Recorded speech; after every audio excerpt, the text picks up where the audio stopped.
Ladies and gentlemen, Kim here. Welcome to the Daily Update. Hope you guys had a good day trading today. Market is up about 1.5% there. On the S&P, Nasdaq made a move about 2.3% positive. Semiconductor with a 5% move today, trumping every other sectors, leading the entire market today. Dow 1% positive along with the small caps and the transport banks. Energy is slightly up. Biotech up at 1.3%. Healthcare same. Home builders is red today. Only sector with the red print today. Utilities up at 1%. Retail same. Emerging market up a little bit. Bitcoin up 6.6%. Gold, silver, miners a little bit of mixed day there. We got silver up, but miners is down. Dollar slightly up. Oil down. Treasury bond down. VIX is down 8%. Let's look at the S&P 500 ETF. Spider. 65-minute chart here.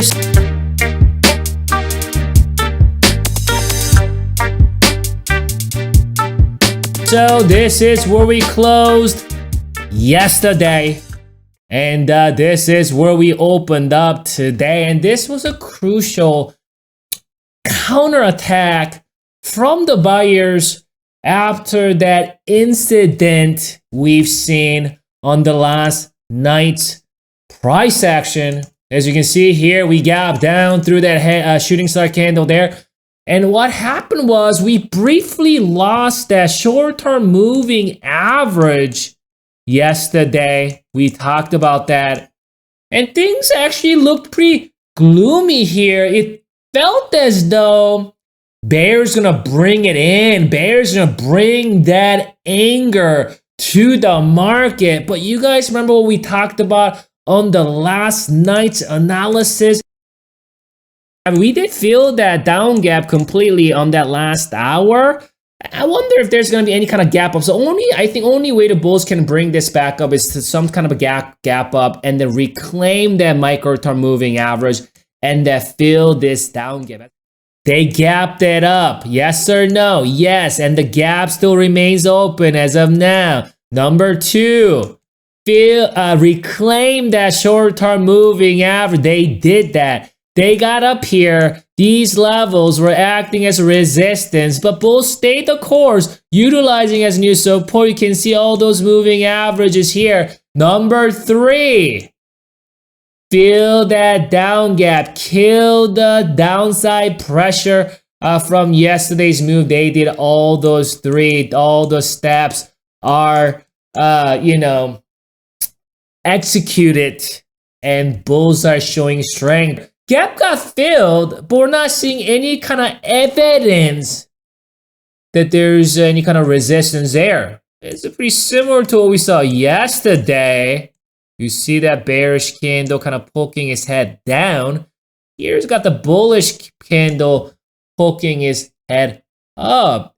Is this a setup for a gap down tomorrow? Because that's kind of what we saw here. You can see that down gap got filled. And then you see that thrust.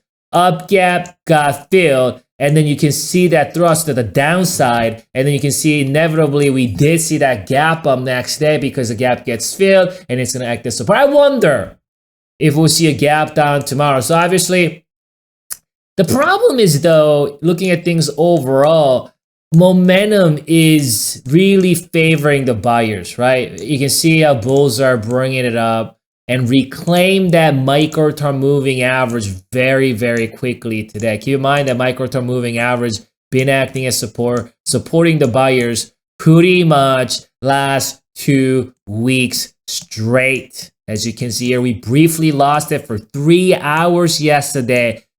Bulls able to regain that, reclaim that again, and then it's turning back to support the buyers. And so benefit of the Dow continues to go to the buyers. When you got this momentum going, bulls will find the maximum efficiency to get its job done, which is going back up here and facing that bear boss. You got to remember that. And we also talked about the fact that the big bears are not down here. They're hanging out up here. So all the little bears are dead. So you can see, I think that wasn't strong enough a move. Bulls are recognizing the big bears, the boss bears, are not hanging around that vicinity. These guys are hanging around 460s or so. And with that, bulls are kind of counterattacking today, especially with the down day yesterday. So what can we expect going into tomorrow and possibly next week? So I think as of today, we want to, you can see we have a good momentum here. And so I think that may continue.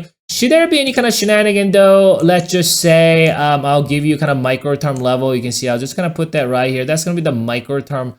Let me see. I think that right here, 448 will be a micro term support, right? That's a level coinciding with my micro term moving average. My short term moving average currently residing at 441, which is just underneath that 444 level, which is that gap area. So that's a reasonable area for kind of a short term, the next level of support. Bulls have all the confidence, all the momentum at this point, and they are dying to get up here and face the bear boss, right? Because bulls realize they've been suffering for the entire month, well, entire year of 2022, because you can see that's the New Year's right here.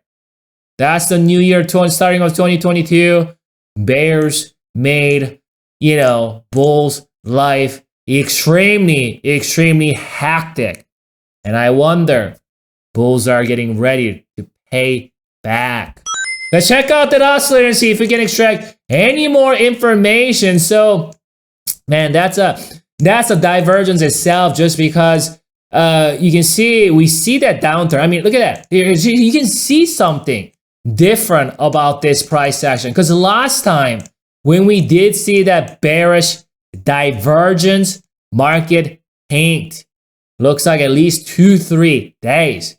And you can see that oscillator came back down. However, why is that? We had similar bearish divergence here, but it didn't materialize it. Why though? Right? Because you can see the oscillator came down, but then price got up. And you might be asking why. So you can see the moving average.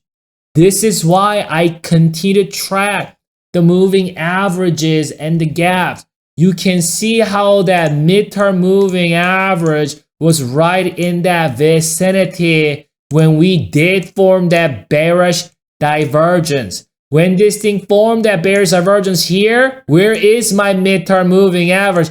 Underneath it, this thing is starting to flatten out. Not only that, my short-term moving average is rising, not like here where it looks like it's actually moving sideways. So you can see, you can't just rely on signals.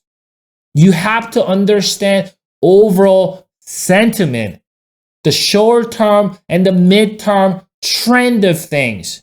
Because based on the environment, some of these signals are going to either play out or it's going to fail, right? We may see another resistance once we go up and hit this level right here. That's a resistance. So what the bulls need to do, find enough momentum to the upside, ideally go up and fill this gap. In that process, you want to break above this resistance right here.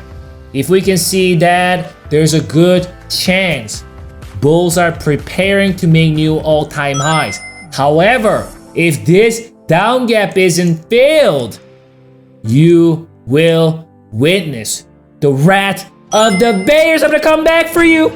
We'll reassess the situation. Enjoy your evening and go train tomorrow.